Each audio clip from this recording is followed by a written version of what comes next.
Thank you.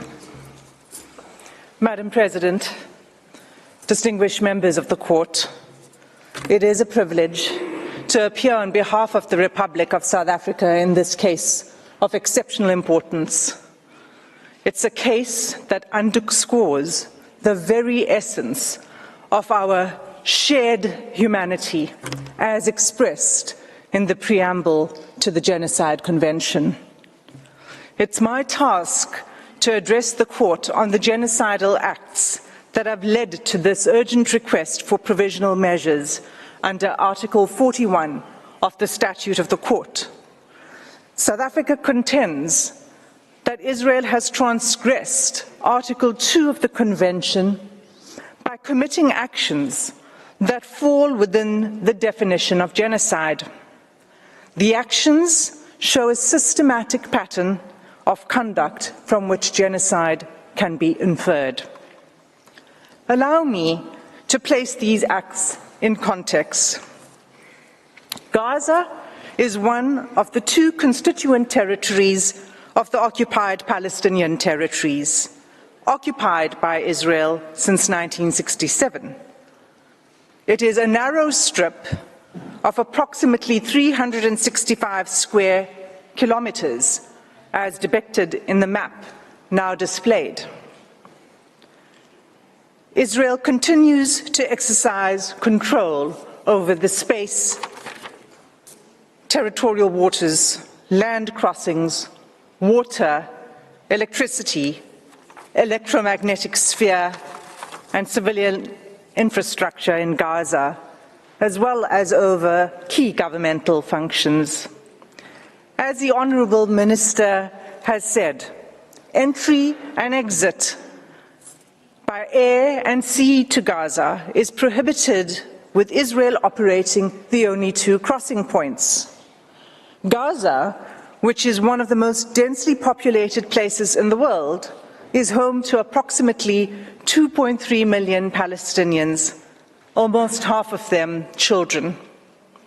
For the past 96 days, Israel has subjected Gaza to what has been described as one of the heaviest conventional bombing campaigns in the history of modern warfare.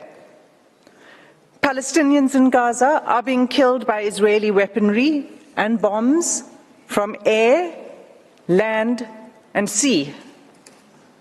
They are also at immediate risk of death by starvation, dehydration, and disease as a result of the ongoing siege by Israel, the destruction of Palestinian towns, the insufficient aid being allowed through to the Palestinian population, and the impossibility of distributing this limited aid while bombs fall.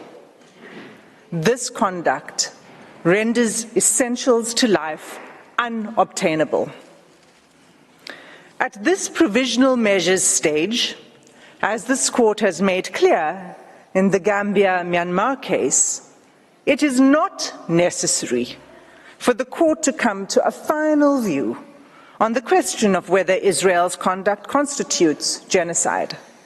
It is necessary to establish only whether at least some of the acts alleged are capable of falling within the provisions of the Convention. On analyzing the specific and ongoing genocidal acts complained of, it is clear that at least some, if not all of these acts, fall within the Convention's provisions. These acts are documented in detail in South Africa's application and confirmed by reliable, often UN sources. It's thus unnecessary and impossible for me to recount all of them. I will highlight only some in order to illustrate the pattern of genocidal conduct. The UN statistics that are relied upon are up to date as of 9 January 2024. In South Africa's oral submissions, we will illustrate the facts that we rely on with limited use of audiovisual material. Madam President, we do so with restraint and only where necessary, and always with respect to the Palestinian people. Against this background, I move now to demonstrate, in turn, how Israel's conduct violates Articles 2A, 2B, 2C, and 2D of the Convention. The first genocidal act committed by Israel is the mass killing of Palestinians in Gaza, in violation of Article 2A of the Genocide Convention. As the UN Secretary General explained 5 weeks ago, the level of Israel's killing is so extensive that nowhere is safe in Gaza. As I stand before you today, 23,210 Palestinians have been killed by Israeli forces during the sustained attacks over the last 3 months, at least 70% of whom are believed to be women and children. Some 7,000 Palestinians are still missing, presumed dead under the rubble.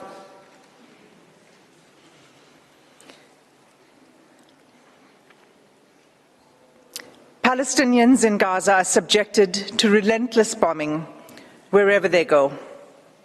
They are killed in their homes, in places where they seek shelter, in hospitals, in schools, in mosques, in churches, and as they try to find food and water for their families.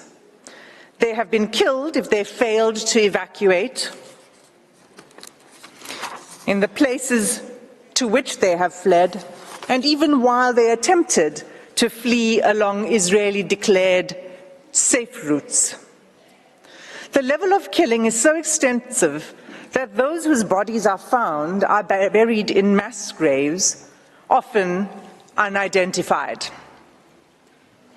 In the first 3 weeks alone, following 7 October, Israel deployed 6,000 bombs per week.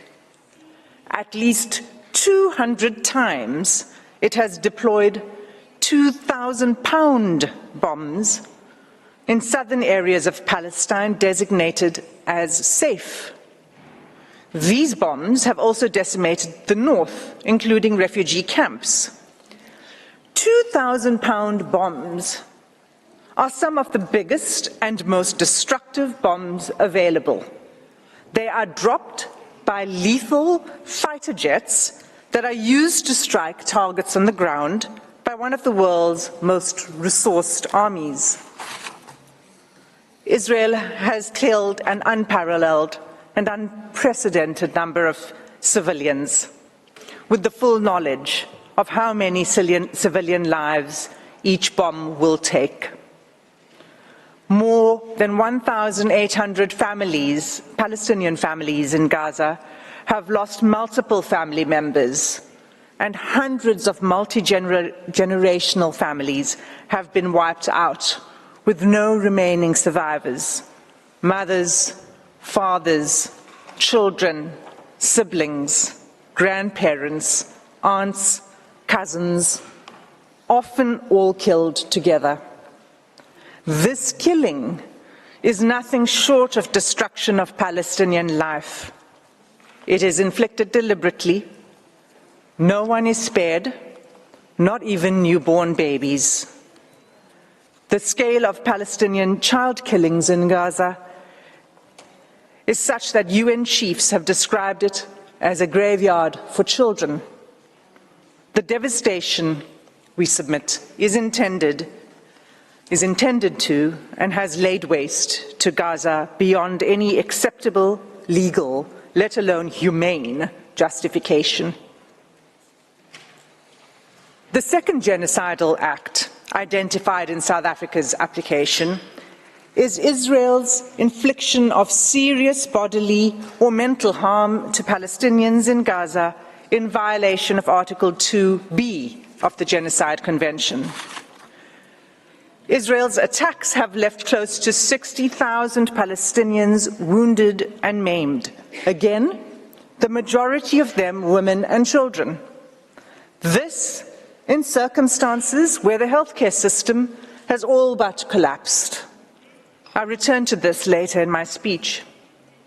Large numbers of Palestinian civilians, including children, are arrested, blindfolded, forced to undress and loaded onto trucks, taken to unknown locations. The suffering of the Palestinian people, physical and mental, is undeniable. Turning to the third genocidal act under Article 2C. Israel has deliberately imposed conditions on Gaza that cannot sustain life and are calculated to bring about its physical destruction. Israel achieves this in at least 4 ways. First, by displacement. Israel has forced the displacement of about 85% of Palestinians in Gaza. There is nowhere safe for them to flee to. Those who cannot leave or refuse to be displaced have either been killed or at extreme risk of being killed in their homes. Many Palestinians have been displaced multiple times as families are forced to move repeatedly in search of safety. Israel's first evacuation order on 13 October required the evacuation of over 1 million people, including children, the elderly, the wounded, and infirm. Entire hospitals were required to evacuate, even newborn babies in intensive care. The order required them to evacuate the north to the south within 24 hours. The order itself was genocidal. It required immediate movement, taking only what could be carried, while no humanitarian assistance was permitted, and fuel, water, and food, and other necessities of life had deliberately been cut off. It was clearly calculated to bring about the destruction of the population. For many Palestinians, the forced evacuation from their homes is inevitably permanent. Israel has now damaged or destroyed an estimated 355,000 Palestinian homes, leaving at least 500,000 Palestinians with no home to return to.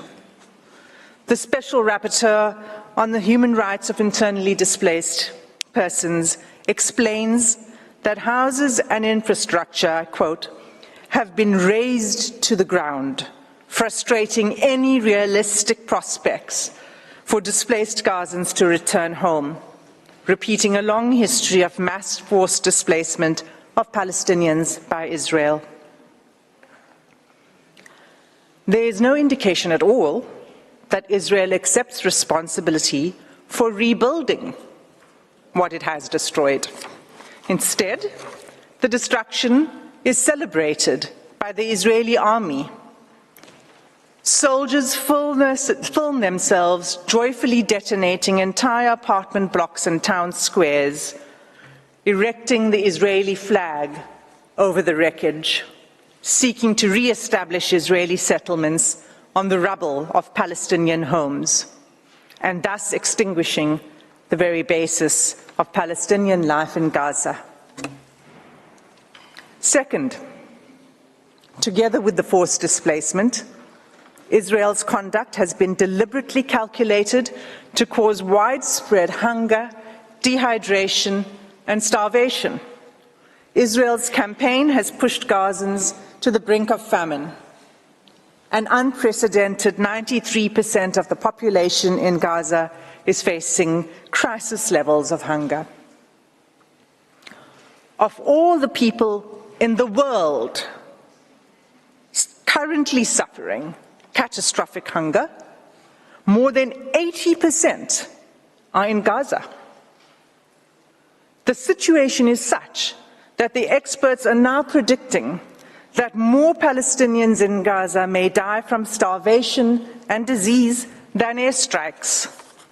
And yet Israel continues to impede the effective delivery of humanitarian assistance to Palestinians, not only refusing to allow sufficient aid in, but removing the ability to distribute it through constant bombardment and obstruction.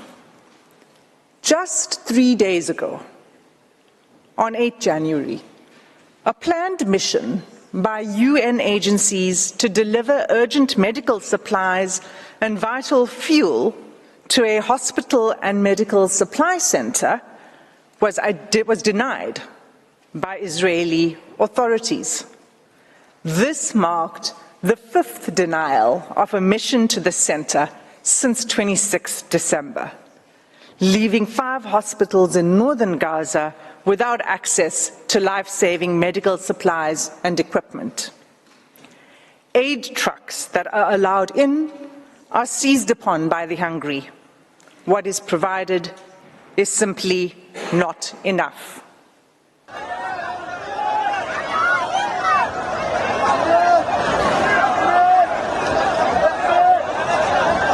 Madam President, members of the court, this is an image of an aid truck arriving in Gaza. Third, Israel has deliberately inflicted conditions in which Palestinians in Gaza are denied adequate shelter, clothes, or sanitation.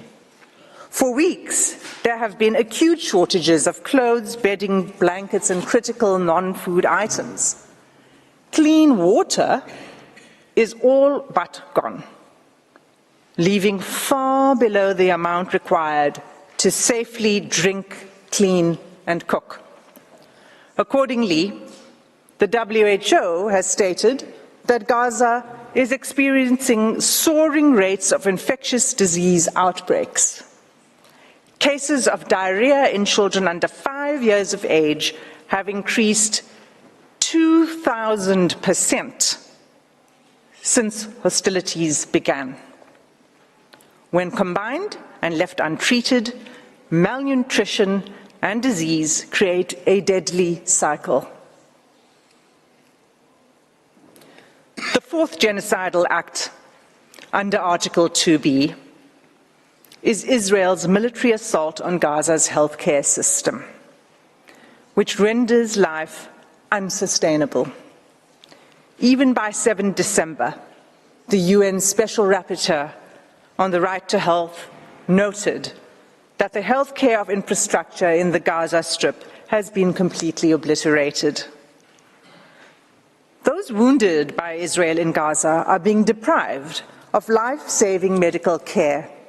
Gaza's healthcare system, already crippled by years of blockade and prior attacks by Israel, is unable to cope with the sheer scale of the injuries. Finally, the UN Special Rapporteur on Violence Against Women and Girls has pointed to acts committed by Israel that would fall under the 4th category of genocidal acts in Article 2D of the Convention. On 22 November, she expressly warned the following: the reproductive violence inflicted by Israel on Palestinian women, newborn babies, infants, and children could be qualified as acts of genocide under Article 2 of the Genocide Convention, including imposing measures intended to prevent births within a group. Israel is blocking the delivery of life-saving aid, including essential medical kits for delivering babies, in circumstances where an estimated 180 women are giving birth in Gaza each day. Of these 180 women, the WHO warns that 15% are likely to experience pregnancy or birth-related complications and need additional medical care.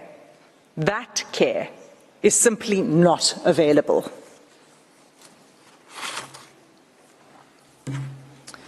In sum, Madam President, all of these acts, individually and collectively, form a calculated pattern of conduct by Israel, indicating a genocidal intent.